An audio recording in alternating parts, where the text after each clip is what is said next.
Heather Smith succeeded Alan Gyngell as National President of the AIIA in April last year. She's had a distinguished career in academia, business and the public service, so that we couldn't have found a better qualified person to take over from Alan. I'm not going to list all her achievements here because they are in her bio. We're lucky that she's managed to find time to fit the AIIA into her busy schedule, which this year included co-leading the independent review of Australia's national intelligence community, which utilised her many skills. Welcome, Heather. It's great to see everybody. I would like to thank Auntie Violet for her warm welcome to country and to allow me, in response, to pay my respects to elders and to acknowledge all Aboriginal and Torres Strait Islander colleagues here with us today. I would like to thank Shadow Minister for Foreign Affairs, Senator the Honourable Simon Birmingham, for a terrific address, and also to welcome Dr. Shashi Tharoor, MP, welcome, and to welcome Your Excellencies, members of the Diplomatic Corps, all our distinguished speakers and the panellists and guests that are here today. I'd also like to acknowledge former President of the AIIA, John McCarthy, and all the AIIA fellows here today and my fellow AIIA board directors. Though she's not here today, I would particularly like to acknowledge and thank our retiring Tasmanian President, Kim Boyer, for her outstanding contribution and commitment to furthering the mission of the AIIA, both in her home state and nationally through her role on the AIIA board. So, nearly a week on from the US election, you might expect that my opening remarks would be directed to the implications of that momentous result for Australia. We will hear much on this, we already have heard much on this, from what promises to be a robust exchange of views from our panellists today and from Treasurer Jim Chalmers tonight. So instead, November 2024 for me led me to reflect on the past decade and beyond. What has irrevocably changed and what lessons we need to heed as we navigate a world that is fragmenting. It's 10 years ago this week that G20 leaders, along with the heads of Bretton Woods institutions, convened in Brisbane under the Australian presidency, led by then Prime Minister Abbott. I was the Sherpa, the Prime Minister's personal envoy charged with delivering Australia's policy priorities, balancing these with the interests of other members and somehow bringing this all together with the other 19 members such that we would have a successful summit. I can honestly say that it was the most complex and stressful role I have ever had. Looking back, I can see from my months of intense diplomacy the indicators that we were approaching an inflection point in geopolitics. The United States was becoming increasingly transactional in terms of its intentions with others and its interactions with others. Perhaps more importantly, it was misreading the room in terms of its relative economic and strategic position. But it wasn't the US alone that was seemingly blind to change.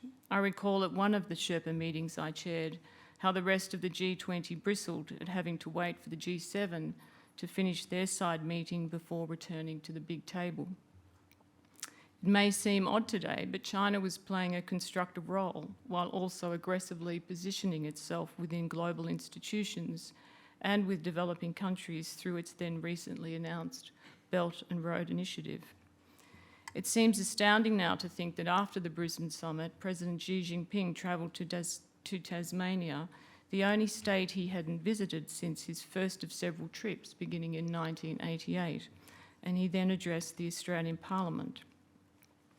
As an aside, even today, no current Australian politician has the same understanding of China that Xi has of Australia. Also in 2014, the BRICS were beginning to caucus, but they were being dismissed as having far less in common than they claimed. The multilateral institutions still had policy influence, but resentment was building as reforms to their mandate and representation proceeded at a snail's pace. Back on, I think, yeah. Geostrategic and global issues were seeping into the G20 agenda. Ebola had broken out in Africa, and the downing of MH17 had invoked Abbott perhaps sensing earlier than most to blame President Putin for that tragedy. As you may recall, Abbott planned to shirt-front Putin at the summit. Who knows what that meant, but perhaps the world would have been a better place had he done that. Surprisingly to many today, Australia was then seen as a trusted partner to most. We moved comfortably between the developed and the developing world. We didn't bring ideology to the table, and we played this role for half a century. Looking back, 2014 was the last year the G20 would retain its cohesiveness on international economic cooperation. Indeed, 2014 is now clearly seen as a turning point, or perhaps more accurately, the point when we realised the world had changed. No one today is under any illusion that we are going back to the optimism of the 1990s and the 2000s, or even the pragmatic cooperation of the early 2010s. Looking further back, 30 years ago, this time of the year, I was getting ready to submit my PhD thesis. My thesis was on the role of government in the industrialisation of Taiwan and South Korea. My supervisor was Ross Garnaut, one of Australia's greatest economists. As Bob Hawke's economic advisor, Ross was one of the key architects of the opening of the Australian economy and the prosperity that followed. He had written extensively on the perils of protectionism for Australia, given our size, history, and geography. He went on to author the landmark report for Hawke that set out why Australia's future lay within Asia and how open regionalism would underpin our next wave of prosperity. My thesis focused on strategic industry policy. At the time, there was a vigorous academic and policy debate about what had driven North Asia's rise and the fear this had induced in some countries, particularly the United States. My research concluded that Taiwan and South Korea had succeeded despite, rather than because of, government intervention. Where government had successfully intervened, it had been clever, targeted, and temporary. Government and business had worked in partnership, backed by a highly skilled workforce. Above all, macroeconomic policy frameworks conducive to growth and an open trading system underwritten by the US had underpinned their success. In contrast to the complacency that had become the norm in Australia in the 1960s and 70s, the so-called Asian tigers, surrounded by unresolved strategic tensions in North Asia, saw economic growth as a key strategic imperative. Fast forward to today, those strategic tensions have now evolved into great power rivalry between the US and China that invokes fears of a return to the Cold War and worse. But in contrast to the Cold War, the region in which we live is the epicentre of this competition. And unlike the Soviet Union, China is integrated into most of the global supply chains that have driven Australia's prosperity in recent decades. Looking more broadly, notwithstanding decades of supposed effort, the Middle East now remains a seemingly intractable vortex of conflict and despair. Russia's war of aggression against Ukraine continues, combined with the emergence of far-right parties as potentially governing entities of Western democracies, invoking fears of ethno-nationalism not seen since World War II. This has thrust us into a set of circumstances I think none of us could have imagined 20 years ago. As the UN Secretary-General has put it, our world is in a whirlwind, having lost the hot lines, red lines, and guardrails of the Cold War. Most stark is how national security is transforming economic policy. Intervention in markets to avowedly build competitiveness, resilience, and de-risk dependencies is the norm in the US, China, and the EU. Evidence of global fragmentation is appearing as economic integration weakens and economic policy becomes weaponised. The IMF says more than 2,500 industry policy interventions were recorded last year, with China, the EU, and the US accounting for half of that total. Most of these interventions were driven by concerns over strategic competitiveness, climate change, and supply chain resilience. President Xi's prioritisation of national security and self-reliance over economic growth and living standards has given rise to a Chinese economy now looking seriously unbalanced, raising concerns whether it can remain a stable engine of global growth. The clean energy transition is now a geopolitical scramble to secure transformative technologies. These sorts of policies have real but unintended impacts. Trade relations and sectors are being reshaped as trade flows are rerouted. China's export drive, as it tries to revive its economy and redirects exports to avoid US measures, is creating tensions with both developed and developing countries. We are beginning to experience periodic episodes of global oversupply and slumps in sectors now considered strategic, such as electric vehicles, batteries, semiconductor chips, and critical minerals. Australia, as a price taker for some of these sectors, should expect more price volatility and more bouts of supply-driven inflation and deflation. The recent plunge in nickel and lithium prices, along with calls to create parallel markets, should be a salutary lesson in just how distorted markets can become when national security is the dominant objective. As China and the West struggle for primacy in areas and fragment supply chains, none of this portends well for the poorest countries. A quarter of humanity will be the biggest losers from this fragmentation. The World Bank has described this as the Great Reversal. In Australia, several trends have intensified since we gathered here a year ago, most notably the extent of government intervention in the economy, the persistence of inflation and cost of living pressures, falling real per capita incomes, and weak productivity growth. And over the last 12 months, our social cohesion has also taken a terrible battering. From the voice referendum into the emergence and unanticipated deep-seated anti-Semitism and the ongoing Islamophobia that has gripped us for some time. Looking ahead, Australia is now trying to re-engineer markets where governments judge price signals have failed to attract significant private investment in the area of renewable hydrogen, green metals, clean energy manufacturing, and critical minerals. Let me be clear, I am not in the camp that argues we should not be doing this. To the contrary, our strategic circumstances demand it. We are more vulnerable, and it is unrealistic for a mid-sized economy dependent on global markets to sit this frenzy out. But if not carefully handled, we can easily erode, not enhance, our competitive advantages and undermine our long-term prosperity and security. Interventions that incentivise new sectors should always be preferred over those protecting declining ones. If we are really interested in new economy opportunities and strategic interventions, we should not lose sight of this. However, for Australia, the danger is that we don't learn from our own past. It has taken decades for assistance to be wound back in those sectors that show no sign of making it on their own. As a former Secretary of Department with responsibility for industry, innovation, science and resources, I know firsthand how hard it is to wind back policy interventions. Even if we avoid the worst of protectionist outcomes, this intervention will come at a cost. Having multiple and loosely defined goals, whether to create manufacturing jobs, build national capacity, promote national security, or accelerate the clean energy transition, will be a difficult balancing act for a country like Australia that lacks the scale and market power of others.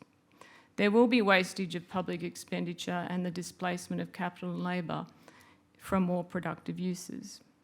The key lesson for history and the first necessary challenge for Australia to navigate a fragmenting world is that for industrial policies to be potentially effective, they must be accompanied by a suite of smart policies and enablers, a strong private sector and a credible macroeconomic framework.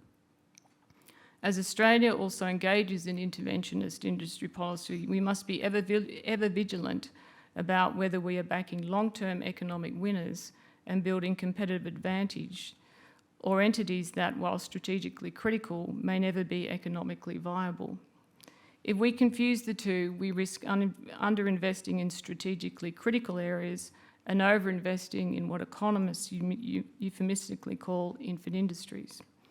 Brutal honesty and clarity about why we are investing in particular sectors and where in those sectors is absolutely critical to our chance of making those investments a success and to avoid repeating the mistakes of the past. The second necessary challenge is that our policy-making apparatus must be better configured for the times. As Australia's strategic circumstances have deteriorated, the boundaries between national security, foreign policy, and economic policy decision-making have blurred. Yet too many strategists and economists act as if they are in separate domains. Sensible analysts have always realised that economics and national security cannot be separated areas. Economists have to recognise this, having a long period of having ruled the roost. And strategists have to realise that there are no assets to strategise over unless we are economically successful. Having straddled both domains over many years, my own view is that economists have either been naive or rather late to recognise just how much our strategic circumstances have deteriorated. At the same time, strategists need to start listening to economists and not see the economy in mechanistic terms. Because what economic thinking does is help you sift through and prevent partial views of the world dominating. And though economists have never been that good at understanding power, strategists tend to view the world more as black and white and engage in broad sweeping narratives. They're less focused on the interdependencies, the trade-offs, and the unintended consequences beyond defence spending and planning. What success looks like or the aftermath is rarely defined or planned for. Some have suggested economists have little to contribute when it comes to geostrategic competition and conflict. This should be tempered by the history of post-conflict reconstruction. I don't quite like to think of it this way, but it does invoke an image from Pulp Fiction, where economists are both Mr. Wolf, the cleaner, and the rebuilders and the redevelopers of the mess that is left behind. Delving further back into history, I suspect many would not recall it was the economists like Nugget Coombs and Sir Roland Wilson who played critical roles in keeping the economy afloat and providing the resources needed through World War II. The closer integration of our economic agencies with our intelligence and security policy agencies to support economic and national security decision-making is something Richard Maud and I paid close attention to in our independent review of the Australian intelligence community commissioned by the Prime Minister last year. While our policy community and national security agencies are working well together, deeper integration and co-joint agility are needed. This is especially important for the economic agencies where national security threats are becoming more challenging to manage. The most obvious is in foreign investment, telecommunications and technology policy deliberations, but now extends to all areas of the economy: infrastructure, industry, resources, climate, energy, and health policy. New and systematic approaches to decision-making and governance are also needed. The Treasury's national interest framework, if embraced, represents a good attempt to strike the right balance between our national and economic security. Regardless of who is in government, it will be important such frameworks are not politicised, but rather are used with integrity and discipline. In this challenging world, government should expect the policy advice it receives to be principle-based, to be coordinated, contested, risk mitigated, and situated within the broader context of the national interest. While we hope for the best, we need to be prepared for the worst. This creates an imperative for our economic and security agencies to work hand in glove, closer together. Other countries' approaches to economic security are also creating complex policy choices for us. With our major trading partner and our most important strategic ally locked in enduring competition, the actions they are pursuing in the name of their own economic and national security interests will not always be in Australia's interests. The third necessary challenge is how we balance our national interests given our ultimate alignment with the US and our economic engagement with China. While Australians may intuitively understand that we will almost always align with the US in a crisis based on our common values, we may also wish to retain strategic and economic manoeuvrability as we pursue our interests. This means the US accepting that we will at times need to chart our own pathway, notwithstanding that we and they know where we are standing when the chips are down.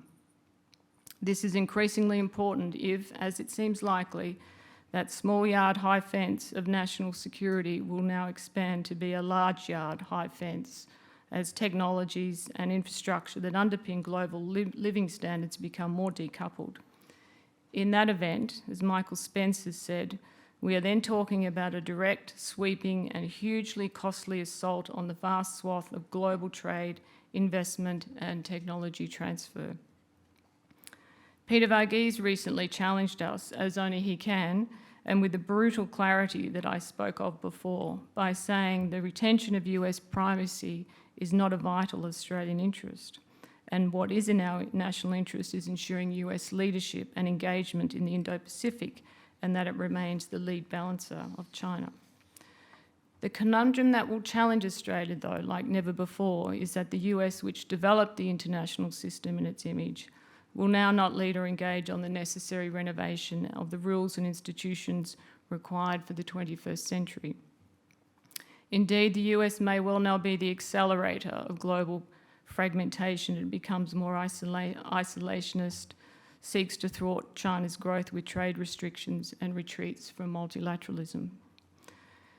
As our dear departed Alan Gyngell and I wrote at the time of the pandemic, in this new world order in which economic convergence is over, Australia has a key role in preventing the world from drifting into beggar thy neighbour policies of the 1930s. Preventing such an outcome will not come from a single source of power. It requires like-minded countries to create partnerships and work together as a networked grid to provide ballast to the regional and international economic order.